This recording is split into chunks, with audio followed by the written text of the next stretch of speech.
We're live. Countdown.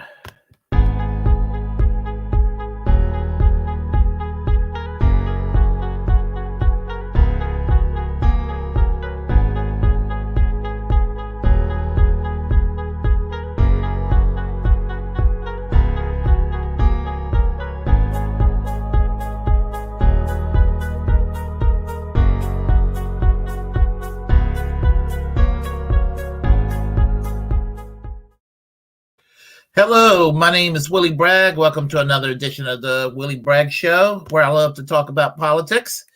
And I apologize for not being around the last couple of days. I've been very, very tired, and that's why you haven't heard much from me lately. So anyway, as I said, I'm going to be here. I'm just going to be slightly less for the time being than I used to. I'm going back to the gym as often as I can, nearly every day. So I'm trying to lose some weight. So hopefully I will look more attractive to my audience later on. I'm doing it for me. I'm doing it for my own well-being. COVID did this to me a couple of years ago. That's what happened. And I'm just trying to get back into the good habits. But you don't want to hear me talk about my personal life, do you? No. What I'm going to do is I'm going to play you some Mark Levin. And why nobody should ever take this ass clown seriously. I mean, it's so self-evident when you hear the diarrhea that comes out of his mouth. So with no further ado, I'm going to play you Mark Levin, and I'll comment afterwards. So let me get started here. And I will, let's see, I'm going to put it on, no. Hold on. I'm trying to get it on speed. I'm going to do 1.25. Okay. All right. Here we go. Joining us now, host of the #1 show on Sunday night, Life, Liberty, Levin. I call him the Great One. He's not. You know, Mark, there really is evil in the world. At heart, you're a professor and a historian in many ways. You're one of my best friends. And I'm looking at history repeat itself. And if it plays out the way history has in the past, it's not a pretty ending. No, but how about we have history repeat itself the way it did under Ronald Reagan, who crushed the Soviet Union economically and did, in fact, supply enormous amount of weapons all over the world to the enemies of the Soviet Union, whether it was in Angola in Africa, whether it was in the Middle East, whether it was in Afghanistan, wherever the Soviets were, Reagan would put up opposition to him. And it's a funny thing, it didn't create World War III. Now, I'm a little concerned about the Putin wing of the Republican Party, the Putin wing of the media, and the Putin wing of the Democrat Party. Biden is a disaster. He's weak. He's not doing the things that are needed for the Ukrainians to win. And this is what's bothering me. Why is it that the Ukrainians have to lose? Why is it that the Ukrainians have to have their cities destroyed? Why is it that we're all sitting and just waiting for the Russians to go in and take out Kiev and kill their president? Why is that? I've never seen anything like this in my life. They want MiG-29s. That's what their pilots are used to flying. We and our allies can give them MiG-29s. They want some F-16s that they've flown. It's our oldest jet, but our most ubiquitous. We should give them some F-16s to fly. We don't have to be in charge of any no-fly zone. We don't have to send American troops into Ukraine. And why do people think that this coward, Putin, who's hiding now in some bunker, is going to use nuclear weapons? I don't get that. If he was going to use nuclear weapons, he doesn't need us to provoke them. He can use nuclear weapons tomorrow. He can use whatever he wants tomorrow, but he hasn't, and he's not going to. And neither is that Lavrov, that long-in-the-tooth crackpot foreign secretary of his. So they're not going to use nuclear weapons, first and foremost, because they don't want to die. They want power. And then what? What if we do lose Ukraine? We, the free people of the world. What? He may go into Poland. He may go into other countries along there. What are we going to do then? Then he has a head of steam. Then he brings in NATO. So Ukraine is critical to the American people. Ukraine is critical, period. These people need more javelins. They need more drones. They need those fighter jets. And they may be able to stop Putin. Now, what if Putin stopped? What happens to him then? Then he doesn't get the empire he wants. Why is it assumed he'll lash out? Maybe the people there will lash out. Maybe Lindsey Graham, who I happen to agree with 100%, is correct. Some general, somebody will step out and tap him on the shoulder or tap him some other way and move Putin out of the way. I was on my own show Sunday night, Life, Liberty, and Levin, with Commander Richard Kemp of the British forces at one point in Afghanistan. He said, I don't understand this argument about Putin. Don't take out Putin. It'd be the first time in the history of war where we didn't try to take out the leader of a country like that. By the way, nice of you to put Putin over my head. I hope he doesn't stab me in the top of my head. But anyway, so here's the thing. We have taken out leaders of the world in the past. We have taken out generals in the past. People have heard of Yamamoto.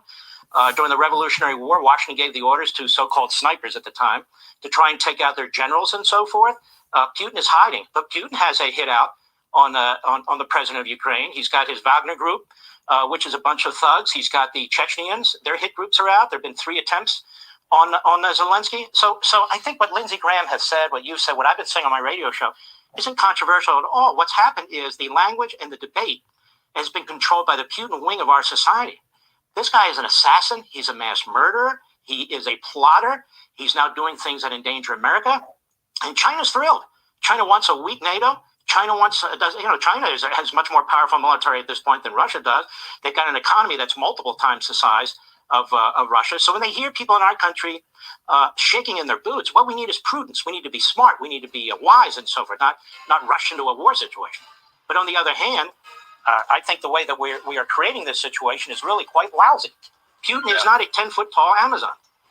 And then then Joe Biden is begging, let's see, Venezuela, Iran, still buying oil from Russia, and OPEC. Mark, it doesn't get any more nuts than this. By the way, your show last night was phenomenal. Great job as always. The great one, Mark Levin, Sunday nights, 8 p.m., right here on Fox. Okay, the garbage is over. So let me touch on this point. Sean Hannity talks about a lot of evil in this world.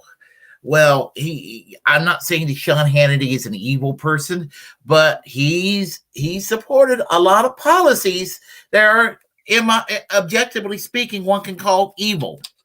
Because he's paid by the RNC to spew out the talking points of society as envisioned by Mitch McConnell.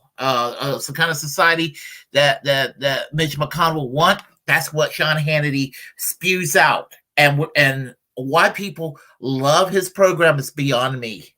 Now, Mark Levin talk about history repeating itself. Yeah, we're about ready to repeat Bush-Cheney all over again. That's the big failure Mark Levin loves. He wants that kind of failure, and don't anybody convince you otherwise. And then he talked about how Reagan whooped the commies and won the Cold War.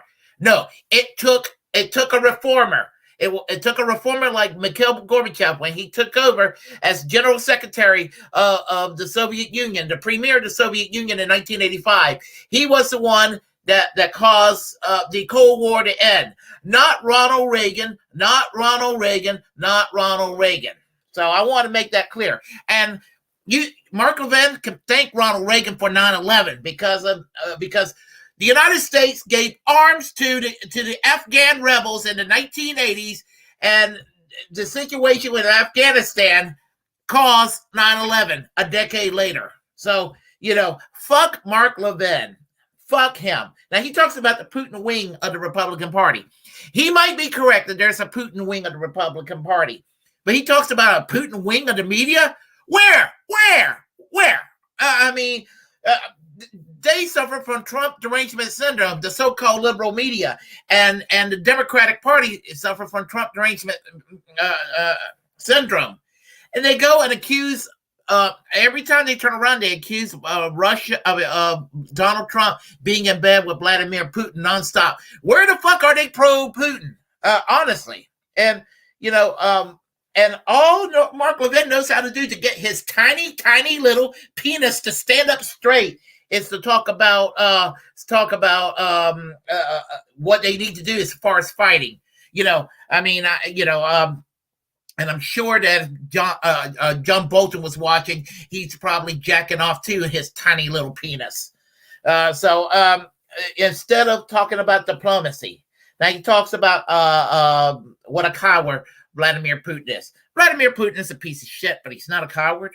The man was the head of the KGB, and the man is tough as nails. Don't like him, think he's a piece of shit, but he's a tough guy. Mark Levin is a pussy. Mark Levin never served a day in military combat, but when there's a war to be fought, nobody beats the drum for war more than fucking Mark Levin. And then he agrees with Lindsey Graham, which further proves how wrong he is. Because, again, Lindsey Graham never found a war that he was not in favor of himself. So, and while I'm at it, his TV show on Sunday night, Life, Liberty, Levin. The only thing correct about the title is his last name, Levin. There's nothing pro-life about Mark Levin. He loves war. He's anti-liberty.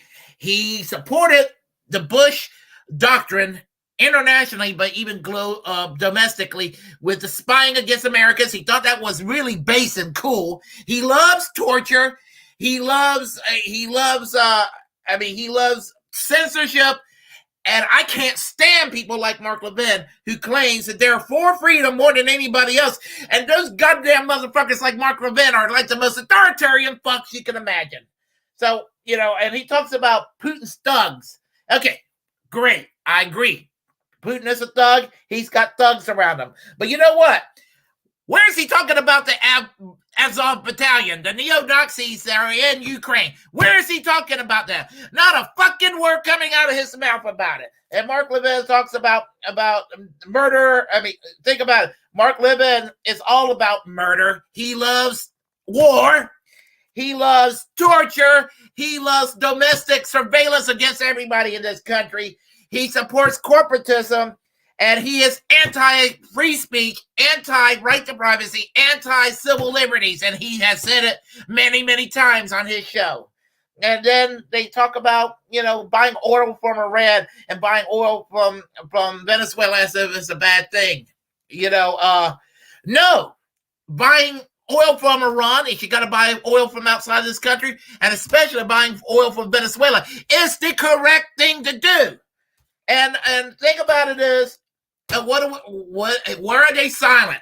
And Lindsey Graham and Sean Hannity and Mark Levin, they're fucking silent on issues like the oil we buy from Saudi Arabia. Because, even though she's less base than she was at one time, when Tulsi Gabbard said that Saudi Arabia is Donald Trump is Saudi Arabia's bitch. Well, she was correct. But Joe Biden is also Saudi Arabia's bitch. Barack Obama was Saudi Arabia's bitch. George W. Bush was Saudi Arabia's bitch. Damn, just about every president imaginable was Saudi Arabia's bitch. But you never, ever hear that coming out of Sean Hannity's mouth. Oh, they'll say it about a Democratic president. But I'll say it about any president, because all presidents in power are motherfucker pieces of shit and no matter who they are. When they're being president, they're motherfuckers and pieces of shit. Because I hate all presidents equally. So anyway, that's pretty much what I have to get out of my chest. If you like what you heard, press like and comment. Feel free to like as well. And even if you don't approve, comment anyway. We'll have a conversation. Hit that subscribe button. Hit that notification bell. Share the contents on this channel. And as a First Amendment absolutist, it's my duty to inform you to create your own platform and utilize it, because we are, in fact, the muckrakers of our time. And until next time, remember, there's war to oppose, there's a class struggle to wage, and we're all Julian Assange.